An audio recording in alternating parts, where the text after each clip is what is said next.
Right, mate, here come a heavy metal record now. It might be Well, like I think Morrissey might very well be in this building now, so I don't know what's going to happen. I don't know how we're going to engineer getting him in the bloody room, to tell you the truth. Perhaps someone will just usher him in. Perhaps the next face I see will be the face of Jen Ivory, Morrissey's long-time associate. Morrissey is now in the room. Morrissey, will you be comfortable in that chair, dear? I don't know. I'll try and be comfortable. Morrissey, this is Peter, he's an Englishman. Hello, Peter. This is, of course, Morrissey, and this is lovely Jen. Jen, you have a copy of my bookie book there, I notice. Well, he wants me to sign it.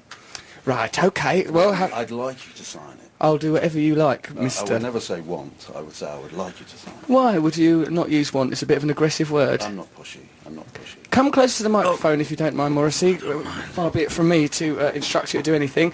You listen to BBC Radio 2. This is Russell Brand. We are live. I am in studio now in Los Angeles with Morrissey. I'm about to interview Morrissey. Long-time listeners of the show will know that Morrissey is a very great hero of mine who I deeply adore. Don't wish to embarrass you or anything, Morrissey. I'm extremely embarrassed. Don't be embarrassed. No, I won't be. We've cleared everyone out of the room. It's just people because, like, you met my mum last night. Did you like her? I met your mum last night and the week before. I mean, the last few times I've seen you, your mother has been with you. Yeah. Which is really nice. It doesn't make me seem unusual. I think with or without your mother, you're reasonably unusual. Yes, it's difficult to paper over the cracks. But you boast about that, don't you? I've made it quite clear that I'm happy to be an unusual man. It cannot be hidden, I don't think. It's a difficult thing to mask, Morrissey, in a situation like that. Now, I've written some notes to help me interview you, so that the interview is professional. Why do you need notes? Well, because in case, you know, like, where I'm enamoured of you, I might perhaps, I might get sidetracked. Not in a saucy way, but I might get flustered or something. I don't think so. Nor do I. I'm quite composed sort of a gentleman. Now these notes you can see I've written down on the toilet seat covers that you sometimes are administered Yes. in a public lavatory. Yes. I thought you might think that was rather charming. Very fetching. Very you. Yes, I've done that. Now I've got several things to interview you about. Thank you very much for coming. First, right, hold on. I suppose I'll just get the things that are about me out of the way just to get things settled. Well, you usually do. Yes. What do you think of me doing stand-up? Did you like it? Well, I really enjoyed it, but there's two things I must tell you about yourself. Go on. From the back of the auditorium where I was yesterday, Yes. you look as if you're permanently on horseback. What do you mean, bow-legged? No. You just look as if you're on horseback. When you cannot see your legs, it looks as if you're riding a horse. Well, does that... The second thing is you look very Regency.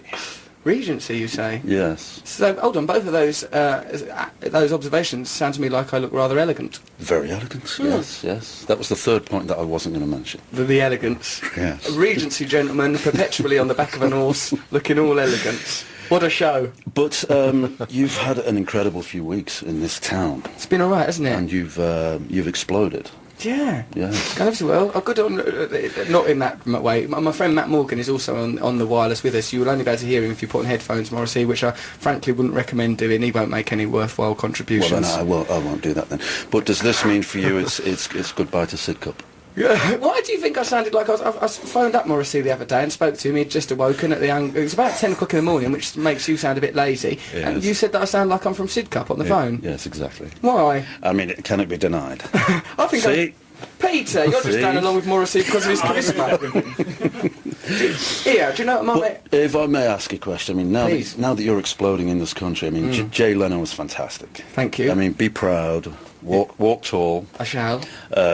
Jay Leno was fantastic, and does this mean goodbye to Sidcup, goodbye to England? You're going to get a house with your mother here, is that correct? Mummy and I have always hoped to settle down together. I'll be clutching to her apron strings, perhaps only to undo them, though. That's her burden, I think. Yeah, she's going to be bearing that burden lifelong. I've never truly left the womb, to be honest with you, Morrissey. Yeah. Oh, wait, last week we played Showdown by New York Dolls for you, but you can't work Listen Again facility. Well, I'm a bit computer illiterate. I couldn't quite get it. I tried. What's interesting, I find, right, is that for me, I've compartmentalised. There's you, who I grew up with through the music of the Smiths and your later solo work. Then there's you, a person that I email, who is an acerbic man, sometimes quite rude.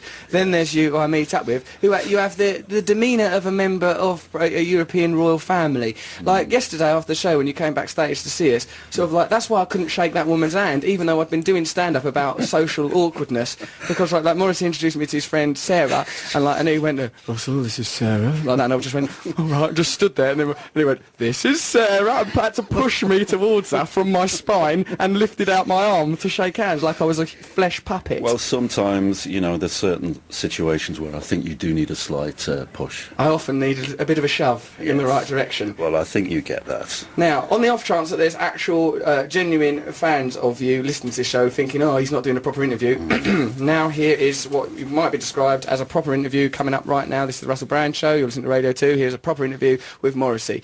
Morrissey, what's Brighton? Why are you so obsessed with Brighton Rock? And how come it's in, like, Now My Heart Is Full? What's the connection? I don't get it. I don't understand why you've got the names of the people out of the film Brighton Rock, Russell, Graham Greene novel. I explained this to you last night in the pub. You didn't? I went, did. Oh, and I explained it to your mother as well. You did it with a hand gesture. And then when I well, did that is explanation enough, really. You went, I go, so why is it? Why are the names of Pinky, Cupid? Why are those names in Now My Heart Is Full? You went, oh, it's gang mentality. But I mentioned the people in the film and you didn't know anything about them. Yeah, then I mentioned the railway children and your eyes just lit up with desire and Jenny Agutter and blah, blah, blah, blah, blah. So I think with Brighton Rock you should leave it alone.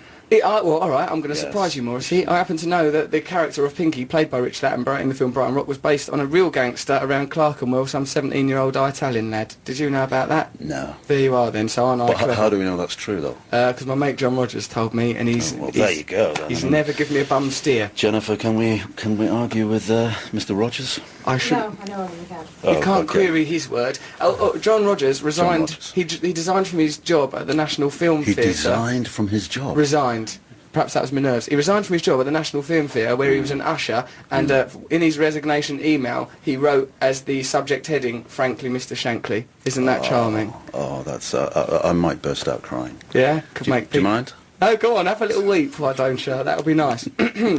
Continuing with our actual interview, what are your favourite Smiths and Morrissey songs? That's what they say in an interview, Matthew. I've heard an interview before. It's terrible. Well, you giggle. Good. You giggle, but you're actually interested in the reply, aren't you? Yeah, I am, actually. Yes. I like most of them. There's only about 5 or 6 that I really don't like. What, like Oscillate Wildly? No, I love that. I love that. What don't you like? I'd rather not say. I mean, why dwell upon this? Snags. Yeah, let's not dwell on the snags. There's so much positive stuff to behold. What's the point in hanging around on a snag? I spend too much of my time on snags. Well, I saw you last night. Yeah. Fading into the distance, and I thought, there must be a snag around. When that snag came over and kissed me and gave me her phone number, you were appalled, weren't you? I was absolutely appalled. Why was that? Because I thought, not because you were being antisocial, and here we were around this lovely table having wonderful conversation, but your eyes were everywhere but. Yeah. It's funny, isn't it? No. It's funny that I'm there with Morrissey and I'm just thinking, come on, I've got a poor bird, I'm bored. Well, I thought we were going to have some fantastic debates about love, life and beyond. Well, we were going to, but there you are, just looking for anything, you know, anything that was remotely alive, anything that was flapping about on the floor. And then you disappeared and I thought, well... Hold on.